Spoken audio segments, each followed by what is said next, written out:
In a penalty shootout, there are many variables that come into play, but the one constant in a shootout is the goalkeeper. Today's video is about the science of penalty shootouts with regards to goalkeeping.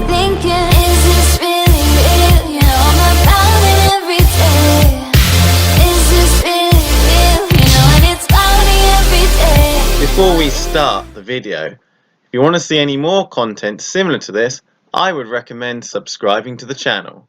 A goalie has to save a ball coming at them at an average of 70 miles per hour. That leaves them 400ths of a second to react. But for a goalie to react to the ball and fully extend, it takes 500ths of a second. For when the ball is being kicked, the goalkeeper has 100ths of a second to process the information. By then, the ball has already travelled 3 meters. Lag time, that is the time to process the stimulus of the ball being kicked, then reacting to it, meaning by the time the goalkeeper does react to it, the ball is already halfway towards the target. And as mentioned in my previous video, the penalty taker has an above 69% chance within a penalty shootout of scoring, regardless of if the goalkeeper has an ability to reach every part of the goal. This clearly indicates that goalkeepers are at a disadvantage. Well, they're processing it almost instantaneously, but there's a point in which they can't make a decision fast enough. So, once the kick is coming, if they wait till then to make the decision, it's too late. So what they can do is up to about 80 milliseconds before the kick, they can take all the perceptions that on the run up to the kick that they've taken in. They're making the decision before the foot strikes the ball. The most obvious thing a goalkeeper can do is to react early and guess where the ball is likely to go. They can also move forward off the line to cut the angle towards the goal. By coming off the line, the goalkeeper changes the angle by 15 centimeters. That is about 6 inches. This can cut the angle, but the goalkeeper loses 300ths of a second. Best chance to actually save the kick is to not move at all. However, there's a asterisk next to psychological theory that's at play. It's called action bias. And so what a keeper, whether they know this or not, they experience this bias towards movement, towards acting on something. And the theory behind it, a reference called action bias, is how they're going to feel after the event. So if they don't move and the shot goes right and it goes in, they're going to have that reaction of like, why didn't you do anything? So they would rather move, even if they're diving the wrong way, which they often will, but at least they attempted to do something. So it looks like they did something, even if they haven't increased their statistical chances of making a stop. Psychologically, the goalkeeper can, if it is in his or her personality and feels comfortable, they can play mind games with the penalty taker. Likewise, it could be argued anyone on the team can do this. Sergio Ramos in the Spain versus Russia game is an example of this, though in his case it did not work. So in reflection, it is not necessarily the skill of the goalkeeper at play, but merely his or her ability to psychologically and physically outwit and guess the actions of the penalty taker. This is referred to game theory. Game theory was developed by economists. Game theory suggests that outwitting the opponent is more beneficial than your own physiological performance. I would like to know what you do in the last 80 penalty kicks you faced. Do you have any tendencies? What does Jessica do against right-footed kickers versus left-footed kickers? Ignazio Palacio Suerta's work indicates that although we may see ourselves as random creatures, we are in fact creatures of habit, especially when it comes to penalties. Goalkeepers don't have a very good chance. The goalkeeper needs to control the situation from the penalty taker's grasp. They need to give the illusion that they are in control, and it's up to the penalty takers to beat them.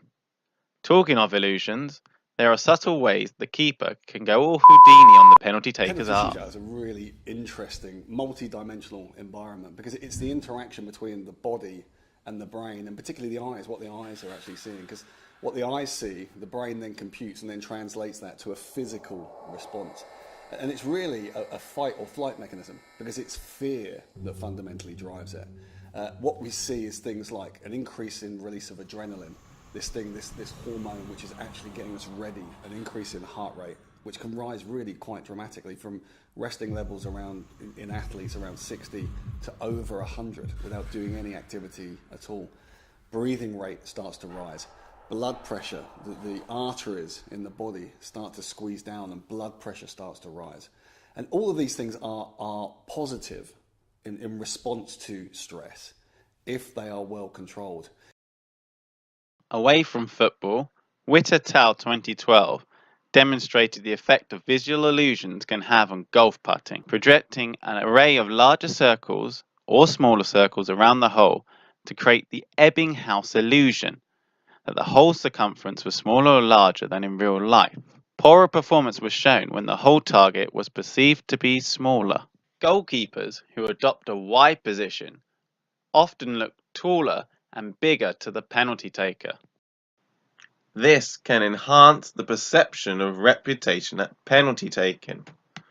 However, making yourself look bigger isn't always better. If the player thinks that the goalkeeper is big, they will often shoot wider.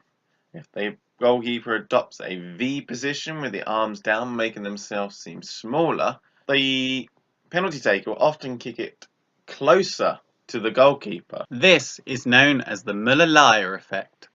The goalkeeper can also try to affect the psychology of the opposite player by enhancing his or her own reputation. I am the greatest.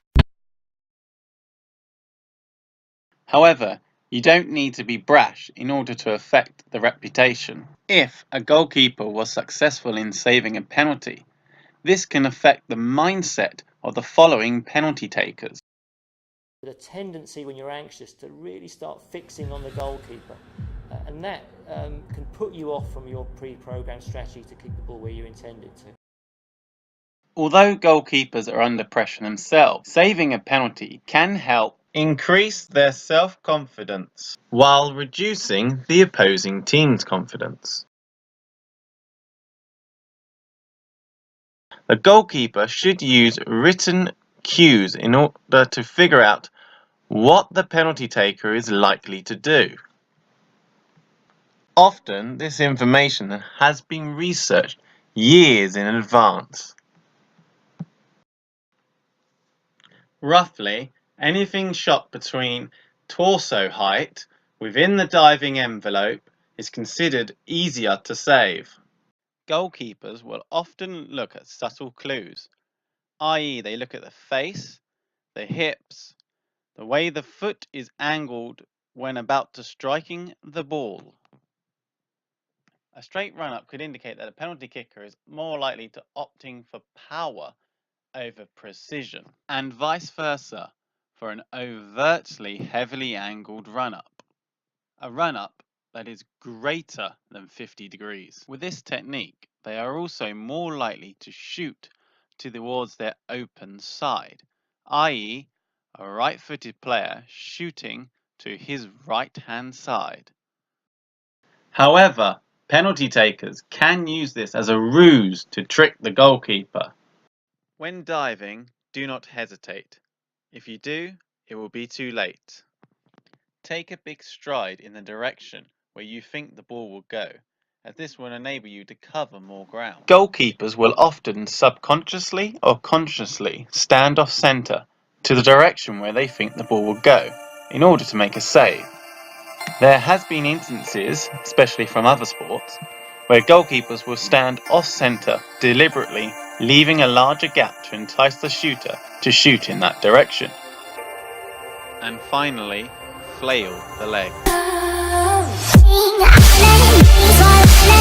So, if you like this video, you might like some of the stuff that's casually floating